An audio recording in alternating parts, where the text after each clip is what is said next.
नमस्कार दोस्तों, हिंदी में यदि आपको कुछ भी लिखना है तो इन 12 खड़ी का ज्ञान आवश्यक है।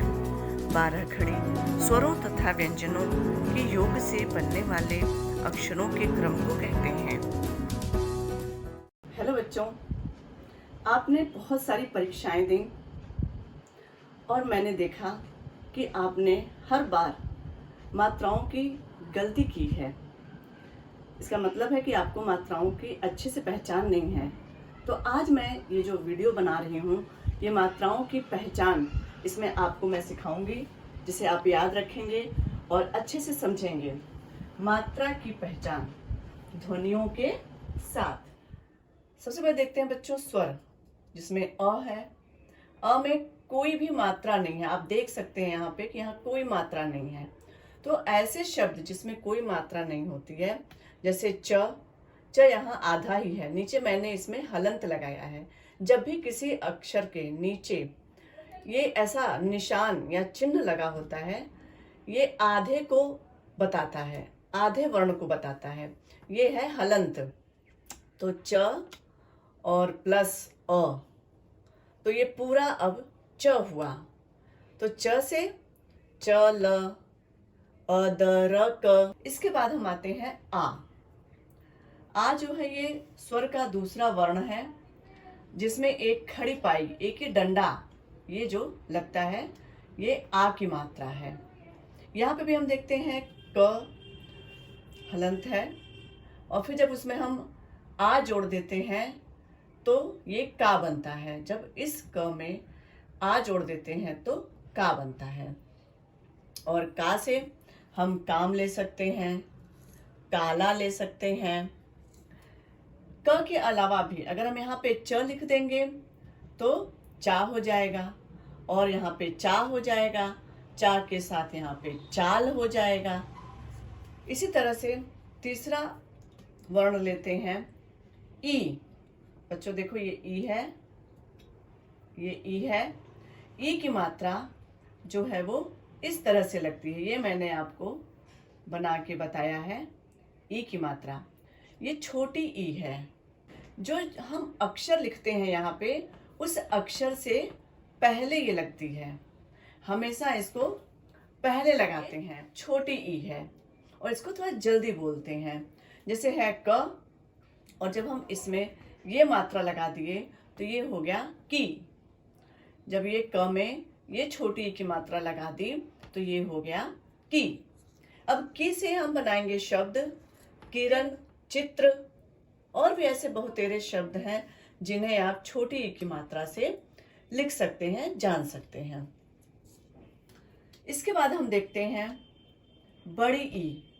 तो और इसकी मात्रा जो है ये है इसकी मात्रा। इसमें हम आपको ये याद रखना है कि जो बड़ी ई की मात्रा है, ये बड़ी ई की मात्रा जो है वो हमेशा अक्षर लिखने के बाद लगती है। यहाँ पे हम क लिखेंगे और उसके बाद में ये मात्रा लगी है, ये बड़ी ई की मात्रा है। जो अक्षर के बाद आपको दिखाई दे वो बड़ी ई की मात्रा, और उस मात्रा को आपको देर तक बोलना है, जोर दे के बोलना है। जैसे की, यहाँ पे आपने देखा कि छोटी है तो की जल्दी बोला, और यहाँ पे की है तो हमने की बोला। जैसे है की ल। देखिए आप यहाँ पे क के पीछे जो वर्ण है, इसके पीछे हमने ये बड़ी ई की मात्रा लगाई है, तो ये बड़ी ई की मात्रा है, कील बोल रहे हैं। तो ये दोनों में फर्क बिल्कुल साफ दिखाई दे रहा है। ये छोटी ई की मात्रा को हमें जल्दी बोलना है, अक्षर के पहले लगाना है। बड़ी ई की मात्रा में क के पीछे बड़ी ई की मात्रा लगानी है और आराम से बोलना है। इसके बाद हम आ गए ऊ पे। ऊ में इस तरह की मात्रा लगती है बच्चों। जो ये शिरोरेखा है, इसके नीचे आप देखिए ये छोटी ऊ की मात्रा है। जैसे हम देखेंगे स, और इसके साथ छोटी ऊ की मात्रा लगाएंगे तो ये हो गया सु। सु से हम बनाएंगे सुन। स में छोटी ऊ की मात्रा और न, तो सुन। और ऐसा ही दूसरा शब्द लेंगे, वो है तुम। त में छोटी ऊ की मात्रा और म, तुम। आपने कभी सुना है किसी ने बोला होगा तुम? नहीं ना, तुम, हर कोई तुम बोलता है, यानी कि जल्दी बोलता है।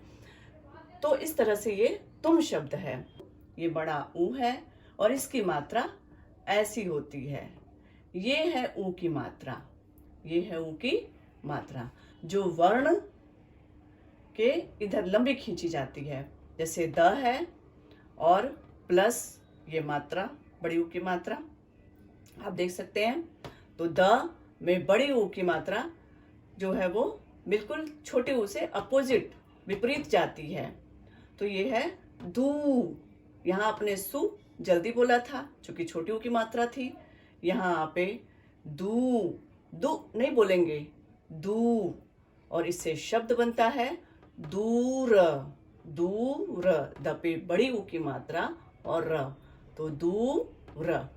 इसके बाद दूसरा शब्द लेते हैं जिससे आपको थोड़ा सा और अच्छे से याद हो जाए। च पे बड़ी ऊ की मात्रा चू और ह में आ की मात्रा हा, चूहा। अब हम देखेंगे ये ए यानी कि छोटा ए है, इस पे शुरू रेखा से ऊपर ए की मात्रा लगती है, ये आपको ध्यान रखना है, ये ए की मात्रा है। तो क पे लग गया तो के, प पे लग गया तो पे, द पे लग गया तो देश। अब देखते हैं ऐ।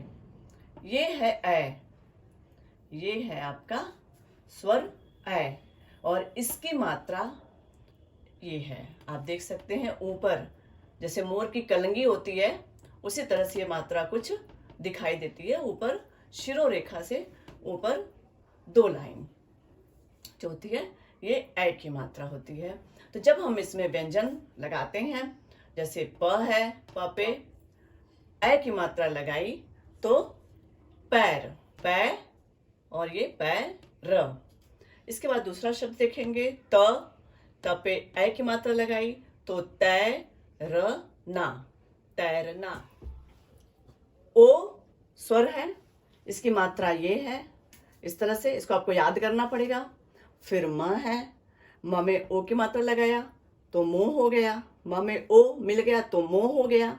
और मोह से आप बहुत सारे शब्द बना सकते हैं, जैसे मैंने यहाँ पे मोर बनाया। अ स्वर जो है इसकी मात्रा, ये अ जो है इसी में आप मात्रा देख सकते हैं, लेकिन मैंने अलग से डिफाइन किया है, आपको बताया है। ये अ की मात्रा ये है, देखिए नीचे लाइन और ऊपर 2 मात्रा। अब आप देख सकते हैं कि क हमने लिया, क में अ की मात्रा लगा दी, क में अ की मात्रा ये है, जिनको हमने लगाया तो ये क बन गया। क जो है ये अ है, तो ये क, ये चौ भी हो सकता है, ये नौ भी हो सकता है।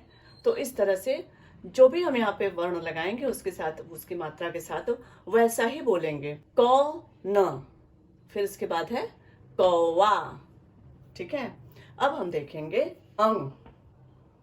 अंग से आपने बचपन से पढ़ा है, अंग से अंगूर, अंगूठी, बहुत सारे ऐसे शब्द हैं जिन्हें आपने पढ़ा है। तो ये व्यंजन के साथ भी ये जो बिंदी आपको दिखाई दे रही है, जो कि हम अनुस्वार बोल सकते हैं, ये है यहाँ पे इसका, इसकी मात्रा जिसको हम बोल सकते हैं वो ये है। अ में ये बिंदी लग गया तो अंग हो गया, जिसे हम नाक से थोड़ा बोलते हैं। तो अंग क में फिर से ये बिंदी लग गई, ये अनुस्वार लग गया, तो ये कंग न। अ को देखेंगे, ये 2 बिंदी, ह का जो आवाज निकलता है वो होता है, जैसे त और ये ह, तो तह, ये तह बन गया। और जब इसका हम शब्द देखते हैं तो अतः, अतः। दूसरा शब्द देख सकते हैं पुनः, पुनः। ह के लिए जो आपका ह निकल रहा है, अह बोलते हैं ना आप, अंग अह, तो ह निकल रहा है, तो ये विसर्ग है, तो ये जो है ये अतः या पुनः। री वर्ण जो है इसकी मात्रा इस तरह से लगती है, इसकी मात्रा ये है, जैसे हमने द लिखा और उसमें हमने मात्रा री की लगाई, तो ये हो गया द्री। द के साथ री बोल रहे हैं तो ये द्री, द्री हो गया। तो द्री, तो दृश्य। दूसरा शब्द देखेंगे, व में री की मात्रा तो वृक्ष, वृक्ष। तो इस तरह से बच्चों आपको सभी मात्राओं को पढ़ना है, याद करना है कि आप शुद्ध हिंदी, अच्छी हिंदी लिख सकें।